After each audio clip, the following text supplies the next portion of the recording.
Et je suis content que vous disiez que le Mali est un exemple. Le Mali est fort, M. Diaoura, parce que le peuple malien a mis la ceinture de sécurité. Ne parlez pas de Conseil des Nations Unies. Le Mali a gagné la bataille. Je vous ai dit, la bataille de demain, c'est la bataille de communication sur le verbe. C'est terminé. Les Maliens ne veulent pas que le Conseil de sécurité se réunisse. Chez nous, les Bantous, on dit qu'il ne faut pas donner la honte à un papa publiquement. Qui nous crut que la France allait trembler quand on lui dit « Va au Conseil de sécurité, tu nous dis ce que tu fais là-bas ». Personne ne peut le croire. La bataille a été gagnée. Je ne veux même pas qu'on aille au Conseil de sécurité, parce qu'on peut découvrir qu'en dehors de la France, il y a d'autres choses. Le débat aujourd'hui, c'est que vous, Maliens, quand je dis Maliens, c'est un générique, jusqu'où vous êtes prêts à supporter votre colonel que nous disons aujourd'hui qu'il a fait un bon acte. Jusqu'où vous êtes prêts avec les djihadistes. Ainsi donc, le terrorisme qui était censé être éliminé, éradiqué par l'opération Serval d'abord, Barkhane ensuite, a été renforcé.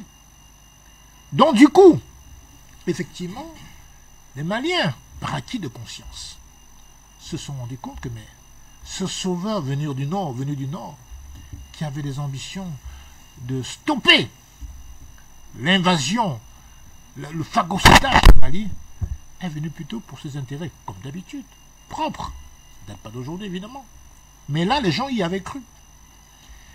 Et donc, ces agissements, absolument inacceptables, de prise de renseignements, d'infiltration, de livraison d'armes, détaillés dans la plainte du Mali au Conseil de sécurité, démontrent que la France n'était pas là pour protéger le Mali. Et il y a des preuves. Ce qui m'étonne, c'est que l'ONU, à qui il manquait encore une certaine crédibilité, reçoit une plainte. Quand vous recevez une plainte, mon cher Aboubakar, vous l'examinez d'abord. Avant d'en juger le bien ou le mal fondé, vous avez le devoir d'examiner la plainte. Le 14 août, M. Maïga a introduit une plainte auprès du Conseil de sécurité de l'ONU parce que la France s'est livrée, comme je l'ai dit tout à l'heure, à des violations répétitives de l'espace aérien, à des violations de la sécurité intérieure et surtout de l'intégrité territoriale du Mali, avec des chiffres précis, des heures précises, des dates précises. Ce rapport a été rappelé par monsieur le Premier ministre par intérim, Abdoulaye Choguel, récemment à l'ONU. Il a rappelé brièvement. Mais 2 mois après l'introduction de la plainte, il n'y a toujours pas d'examen de cette plainte. Alors, que dire aujourd'hui? Est-ce que l'ONU a été créée pour servir les vainqueurs de la guerre? Est-ce que l'ONU a été créée pour servir les pays puissants du Nord? Ou est-ce qu'elle a été créée pour apporter une certaine régulation dans les rapports du monde? Je ne comprends pas comment la plainte d'un pays membre de l'ONU n'est toujours pas 2 mois après examinée. On nous sort une réunion de couloir, soi-disant sur la situation sécuritaire du Mali. Il ne s'agit pas de ça. Il s'agit de nous dire, par rapport à cette plainte gravissime, où il y a quand même des accusations graves, pourquoi on n'examine pas la plainte? Je crois que là, l'ONU est en train de susciter un rejet terrible de la part des Africains, en tout cas que nous sommes, par rapport à ce type de comportement. La France est le dernier empire à croire encore qu'elle a les choses en main. Bien sûr qu'elle a toujours en Afrique ses représentants. Vous les savez, je ne vais pas les citer. Les Ouattara, les Macky Sall, les Sissoko Mbalo, etc. Mais l'Afrique d'aujourd'hui, globalement, ce n'est plus l'Afrique de grand-père, ni même l'Afrique de papa. L'Afrique d'aujourd'hui n'est plus l'Afrique d'hier. Et le Mali, lors de ce conseil de sécurité de mardi dernier, mardi 18, a redit ceci, a réitéré ses accusations contre la France et demander à être entendu par le Conseil de sécurité. Mais l'ONU a plutôt botté en touche.